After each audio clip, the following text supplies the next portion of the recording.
My name is Gavin Evans, and this is my re-review of Avatar: The Way of Water. In this review will have spoilers, so there's your warning. But this was my most anticipated movie of 2022, and I saw it a couple weeks ago, and I really liked it. I didn't love it the way I wanted to. I did have issues and criticisms, but I still really liked the movie. So I saw it again for the second time last night, and everything that I had issues or criticisms about, for the most part, just vanished.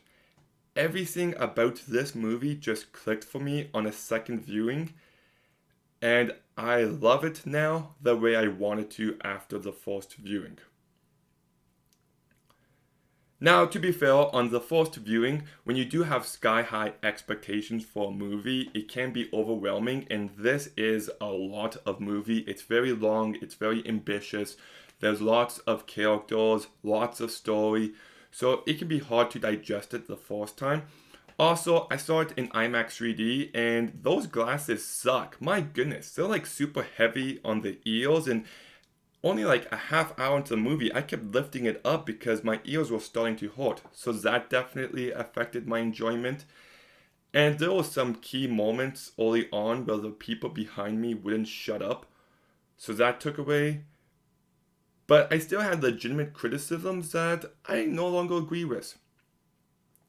First, with the villain being generic. Now, the first time I watched it, I just viewed it as the evil bad guy from the first movie is back to do more evil things. And I got a lot more from his character this viewing. That he's someone who's basically given these memories and given missions to do, and he's just supposed to accept that this is the way that he is. I got a lot more of internal struggle with his character, and it changed the way I view certain moments. Like the scene when he's learning to fly for the first time, I viewed it the first time as evil guy now has a beast that he can do evil things with. But this time I actually saw it as him starting to grow an appreciation for the culture of the Na'vi and the world of Pandora. And when you kind of view it as that he's on the beginning of a redemptive arc, I think there's a lot more layers to his character, and I actually bought the relationship he had with Spider this time. So that all surprisingly worked really well for me. I also said in my review for the first time that I thought Jake and Neytiri were pushed all the way to the background, and I actually just don't have that issue anymore. I thought the movie balanced its many characters very well, and their struggles and what they're trying to do is almost always at the forefront because their priority is protecting their kids and watching out for them. And I just felt it was much more balanced and paced a lot better the second viewing. I also complained about the music because it reused so many tracks from the first movie, but there were some tracks here that did stand out. It's not on the same level as the first movie, it's not an amazing score, but it is really good, especially the tracks Sanctuary and Leaving Home. I also found that I undercut the greatness of the performances in the first movie because wow, they really impressed me this time. Sam Worthington, I never found to be bland in the first one, even though many people did. I thought he was great, and I think he's great here. There's a lot more going on with his character, and he just communicates that so well, and he just brings a certain level of sincerity, but also keeping the performance grounded. And that one line when he's just like, "Let's get it done." It's so well delivered, and yeah, he's great in this movie. Zoe Saldana's also fantastic. That song she sings has so much emotion behind it, and when she's on her rampage, which I'll get to in a bit, she's just terrific, and you just always feel the pain and the sadness of this character when needed. I also really like Jamie Flatters as the oldest son. He just has an instant likability and charming aspect to him.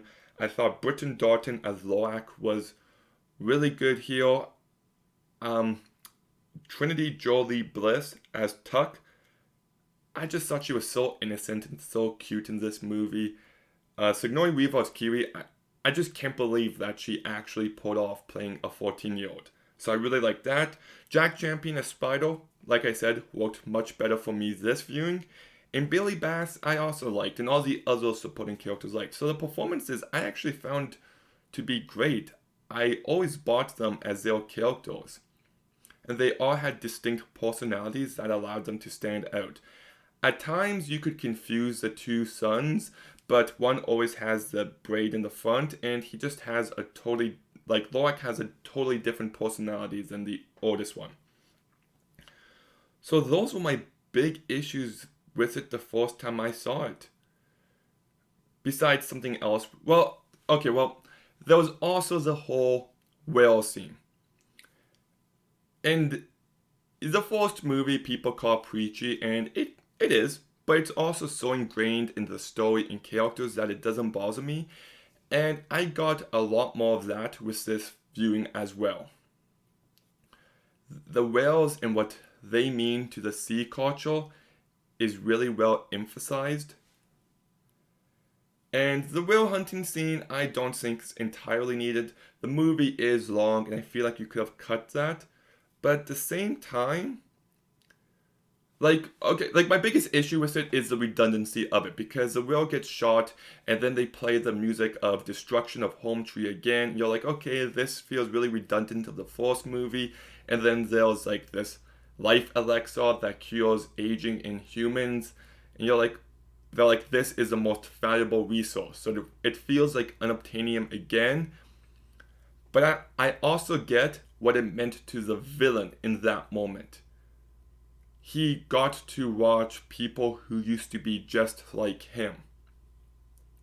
So I got the importance of it.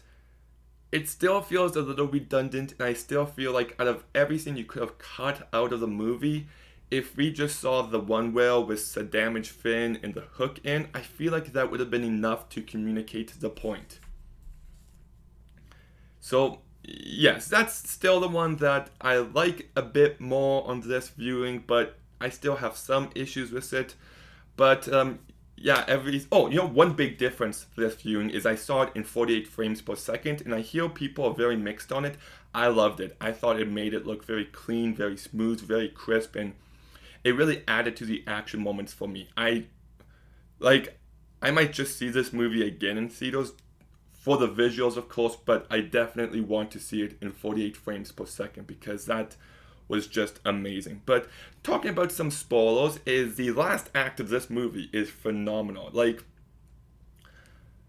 you do got the kids getting captured over and over again, and they even pointed out, but it does feel a little repetitive, but everything else, it's just firing on all cylinders. I love the way that these creatures are going in and out of the water, making for some great water fights, some great air fights. You've got those warbots hunting the kids down underwater. That's a really great moment. And it's just delivering, and then the oldest son actually dies. And I was shocked. I can't think of another movie off the top of my head where the parents are forced to watch one of their kids die. And it adds so much weight to everything going on into the character arcs of Jake and Neytiri as they've tried to everything to protect their family. And it is a heartbreaking moment, and when Neytiri's on her rampage, it is so satisfying to see, but you also feel the pain.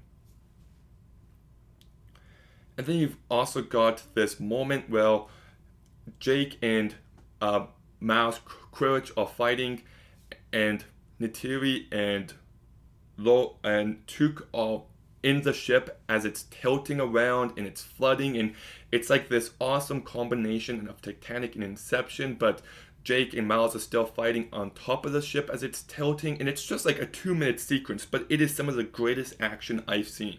It's the kind of creativity and film and craftsmanship that gets me excited about movies. And then you've got this great section where they're all underwater trying to stay alive, and then Kiwi comes in with those lights, and it just looks so spectacular. So all of that really worked for me. I thought the action scene at the start when the kids all got a knife to their throat and they're at where the first movie ended, that was a great fight scene. And I just love how this movie just takes its time and just allows you to take in the beauty of this world. So much of this movie is just characters learning to swim, learning to ride beasts, just like the first movie, but it feels new, it feels different, and it's just captivating to watch. The 3D, whenever a character pops out of the water, is just incredible, and it just reminds me why I love movies. Even when I have any bit of issues with this movie, I'm constantly in a state of awe and wonder. It's just remarkable filmmaking. And when it gets dark out and there's all the bright lights, like, movies just don't look this good. After a second viewing, I feel confident in saying this is the best looking movie I've seen. It's so well shot. The visuals are just immaculate. They just released a behind the scenes look of it, and it just blows my mind.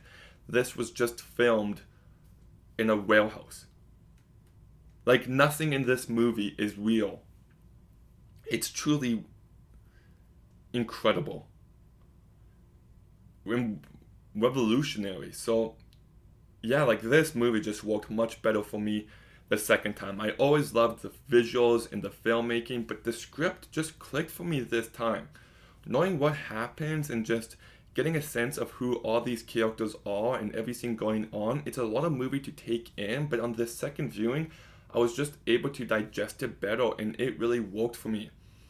I still think it's got some redundancies of the first movie, in specifically the whale scene, and I do think that's the scene that could have been cut to form a bit tighter of a movie. But that said, I really love this movie now, and I'm so happy to say that. I'm not going to quite give it a perfect rating, even though maybe on a third viewing it gets to that. But for now, I'm going to go ahead and give Avatar: The Way of Water. It was once a 7.5, but now it's an 8.5. Love this movie, and despite what some people are trying to say, this movie is a massive success at the box office. It's already broke $1 billion in like the 6th fastest amount of time, and I really hope this movie continues to do great because so many people want it to fail for some reason, and people are loving this movie, and it is making lots of money, and I hope it continues to do so because it deserves it. But did you see Avatar: The Way of Water? What did you think about it? Let me know in the comments down below. Make sure you like, comment, subscribe. Stay tuned for some more videos soon. And Gavin, out.